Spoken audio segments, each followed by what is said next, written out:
Dando continuidade, temos a parte do planejamento. O planejamento da perícia é a etapa do trabalho pericial na qual o perito estabelece as diretrizes e a metodologia a ser aplicada. Se estamos como peritos contadores, nós temos que obrigatoriamente, né, colocar em prática as regras e procedimentos técnicos que estão na resolução, para que possamos colocar em prática no nosso laudo, tá? Ou no nosso laudo, no parecer, né? No caso, a gente fala laudo. Nosso laudo é o perito, né? Quando a gente fala no parecer, a gente fala que é do assistente técnico. Essa norma, ela constitui um conjunto de diretrizes, procedimentos, de regras. Então, qual é o objetivo? Né? Padronizar, né, para que todos tenham o mesmo formato, né, para instruir o perito como deve atuar, tá? A perícia é preciso conhecer, né, tipo um rito pericial, né? Quais são as fases do processo judicial? Então, nós temos a fase do conhecimento, que seria a parte das normas, as regras e procedimentos técnicos. Então, para isso, você tem que ler a peça, né? Ou seja, o processo, com muita atenção. Eu costumo dizer para os alunos para fazer anotação, né? Então, conforme você está lendo, o que está sendo mais importante, vai anotando, vai escrevendo. Então, nós tivemos uma situação, só um gancho, ah, que tem algumas coisas, né, que os juízes colocam, né? Então, vamos supor que foi trânsito e julgado, ganhou a ação, tá? E ela fala que é que é para você obedecer é quinquenal, né? Então, é os 5 últimos anos. Só que tem um caso que, vamos lá, a pessoa, ela adquiriu o problema fazia 2 anos. E na hora que a parte calculou, né, os 5 anos, ele dá excesso de ganho. E sobre esse excesso, que seria os 3 anos, né, ele só tinha direito a dois. A pessoa tem que pagar, né, 10% sobre aquilo que excede o valor correto.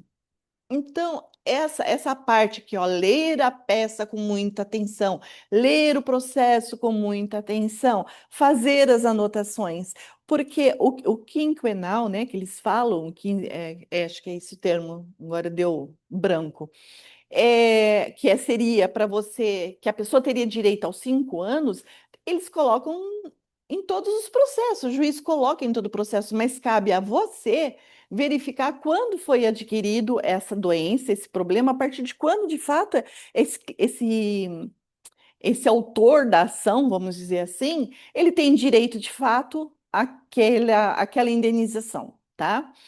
Então, tem que verificar as normas, né? Como que está sendo orientado, como trabalhar. Precisamos conhecer os conceitos jurídicos e a parte contábil. Então, não só a parte das leis, e também não só a parte contábil, gente. Ah, eu percebi o quanto eles são ligados. Entendeu? A parte contábil é uma área técnica, mas se você tem que ter conhecimento das leis, da parte jurídica, não tem como. Então, após a nomeação do perito, é intimado, né? Ele é nomeado e ele é intimado para apresentar os honorários. Nesse momento, as partes apresentam os quesitos e os assistentes. Então, a partir do momento que está sendo convocado, está sendo nomeado esse perito, ele vai ter que fazer, verificar a ação, vai ter que ler todo o processo, vai ter que organizar as ideias e verificar, né, que chama a parte de planejamento, e verificar quanto ele vai ter que fazer a parte do honorários dele. Essa parte, enquanto ele faz essa parte, tanto o autor quanto o réu, ambos têm um assistente técnicos, vão ter que determinar os quesitos que esse perito vai responder. Então, enquanto o perito está fazendo essa parte, já é apresentado pela parte dos assistentes, das partes, os quesitos. Então, sendo necessário, né, esse perito fazer um planejamento. O que está acontecendo? né? Verifica as duas partes, não é só o processo. O que o processo está falando, da parte do ator, da parte do réu, os quesitos da parte do autor, da parte do réu, tá? Então, qual é o objetivo desse processo? Por que ele foi nomeado? Né? Qual é o objetivo do juiz em relação à nomeação desse perito? Quais são os procedimentos de trabalho a ser adotado? Né? O que de fato, né?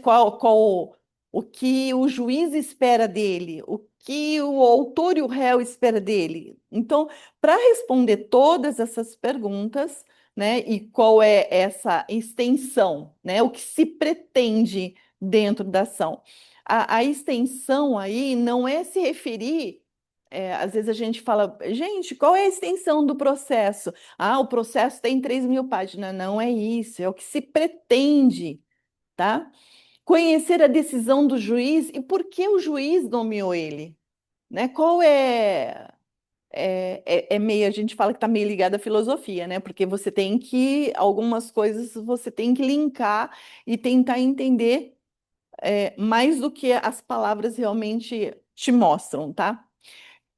Verificar se tem pontos controversos, né? Ou seja, pontos contraditórios.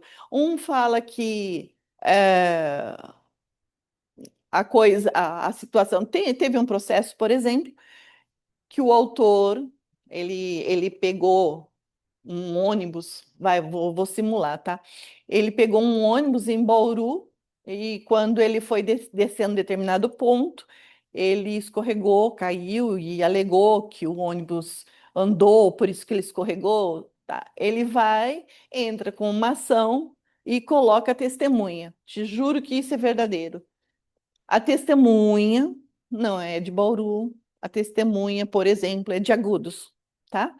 E na hora que ele vai dar o testemunho, ele fala: Não, é verdade, ele pegou um ônibus. Ah, pegou. E aonde foi? Ah, foi aqui na rua tal, assim, assim, assado. Aonde que fica? Aqui em Agudos, na rua tal, tem uma padaria, assim, assim, assado. Quer dizer, ele não sabia nem onde tinha acontecido a situação.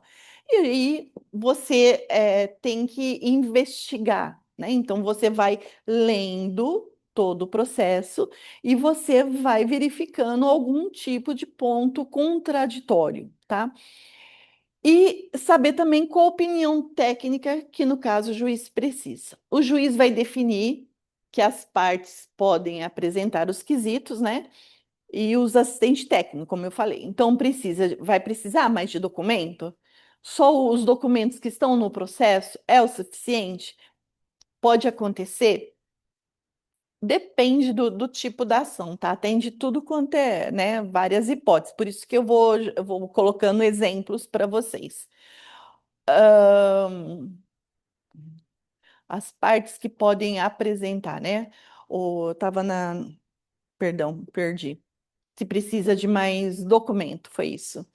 É, vamos supor esse caso que eu falei para vocês, que a pessoa ela teve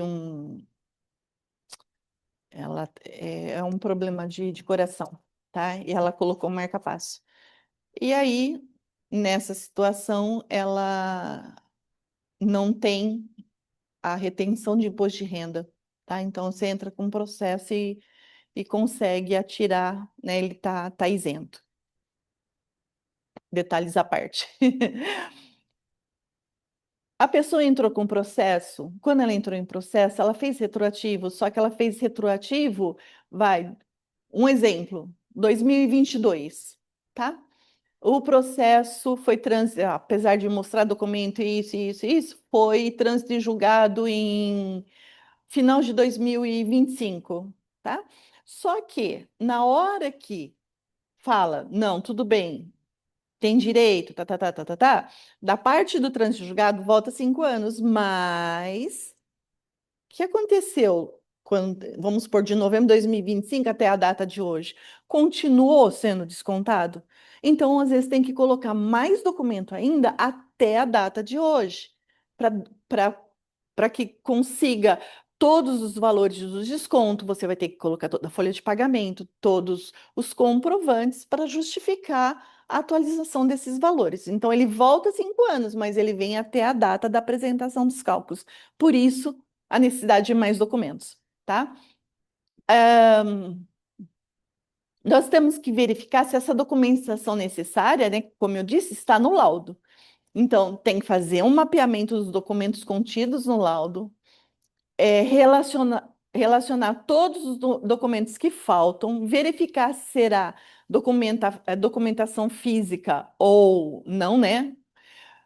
Qual o prazo para execução desse laudo, né? O que que a gente vai ter até conseguir entregar esse laudo, a quantidade das horas estimadas, o ponto a ser é, é, o valor dos honorários e, no caso de você depois ter que complementar, ou for extenso demais, ou você fez o honorários, estimou, criou toda a sua metodologia de trabalho e depois você percebe que não é só aquilo, é uma coisa muito maior. Para você ter uma ideia, teve um processo que o honorário inicial era de 3.000 e no final do processo, devido ao aumento absurdo de documentação e de tempo, ficou reajustado, né? Foi recalculado para 30.000. Né? Então, aí foi pago só os 27 que estavam faltando. Então, é possível também você coloca o valor do honorários e, dependendo da situação, depois ser redefinido, tá? É feita uma revisão. E tem que ser devidamente fundamentado no final, não é só solicitar que vai ser pago, não. Não é assim tem que, tem que documentar, tá? Então, para isso, é interessante, né, que vocês guardem toda a documentação. Depois a gente vai falar também que pode acontecer de ter a hipótese de você perder, né, essa documentação. Então, tenha isso muito bem guardado, muito bem definido, tá? E é isso. Em relação ao planejamento, estou colocando material para vocês no site em relação a esse material também, tá? Obrigada.